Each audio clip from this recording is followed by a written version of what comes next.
Semigration is a topic that's been in the headlines in South Africa, and it's been a talking point too for a good number of years now. Immigration refers to where often skilled labor and high-income households head offshore, take their wealth and their skills with them permanently in search of either a better quality of life or a place where things work better or where it's safer. There are various reasons, or for better employment opportunities or business opportunities. Semigration refers to something similar, highly skilled or higher income people moving within South Africa's borders to a different region, also in search of often a better quality of life or better services and that work better, council services, for instance, better natural environment. There are various reasons too, but it comes down to quality of life often. From business semigration point of view, it's not just individuals migrating. Business emigrants often in search of a better business environment, also where things work better.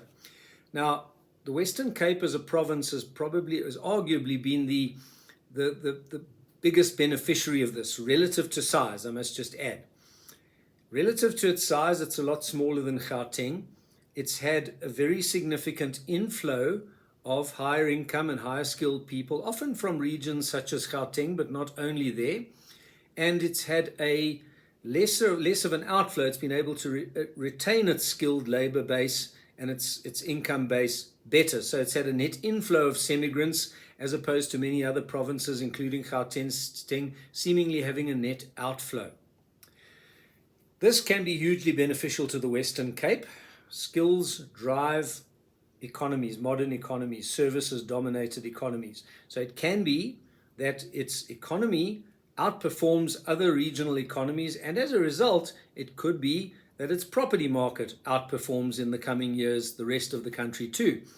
And certainly, we have seen in recent years the Western Cape property market, commercial and residential, being stronger, outperforming the rest of the country. That is true.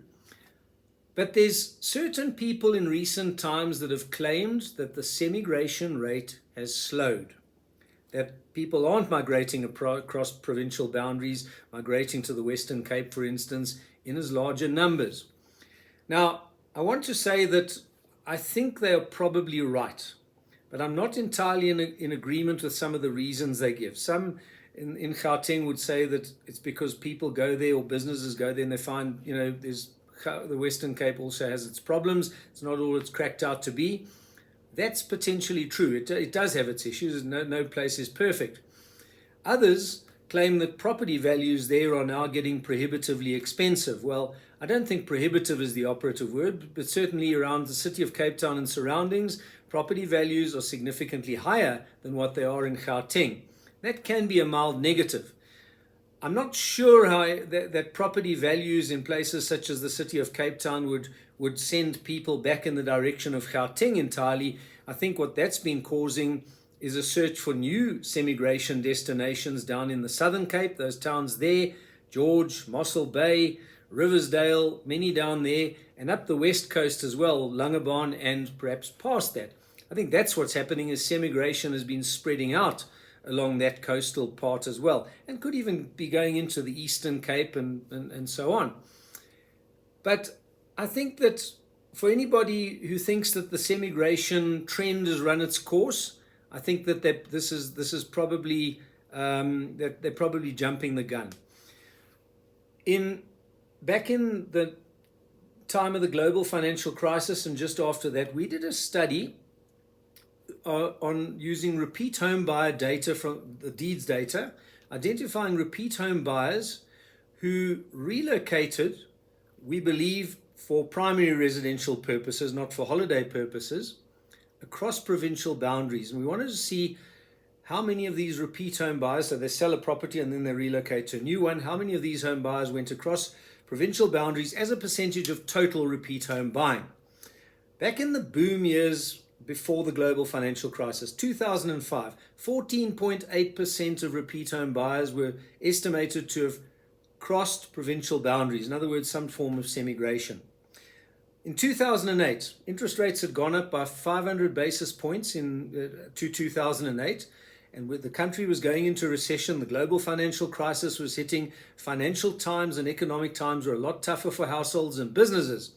And that percentage dropped to 6.2% in an already thinner market, overall market. That's a very significant drop. And then when the economy recovered and interest rates came down again and things normalized, people and businesses started to move premises more. The market overall picked up, and so did the semigration of repeat buyers across provincial boundaries, back up to 16.2% of total buying by 2017, the last year we did that study. So what am I saying here? I'm saying that there's probably a slowdown now, but it's normal cyclical factors that come and go. Interest rates this time around have gone up by 475 basis points, almost as much as preceded the GFC back in 2008 and 9. That's very significant. That puts pressure on households. That puts financial pressure on businesses too. The economy last year, economic growth rate slowed. That means for those who are relocating to another region in search of employment opportunities, not to retire, for instance, there is a lack of job opportunities in a tougher economic time. For businesses, there's a lack of new business opportunities in tougher financial times. So a bigger portion of the market stays put where it is and relocation slows down. I think that's all that's really happening at the moment. It's cyclical. It probably has slowed, but I still believe that the key focus in the longer run for businesses and individuals alike is places where things work, where councils work better, where they are well run, where services that they deliver work well. Now, the Western Cape is not perfect, but if one looks at Auditor General's reports and much of the evidence that exists, many of the well-run councils, relatively well-run councils in this country are to be found in that province. That's the perception of people too, and that is what's often driving semigration. And I think it still has a lot of legs yet, come the day when interest rates go down again and the economy just starts to strengthen, which is generally expected to be as this year goes on and into the course of next year.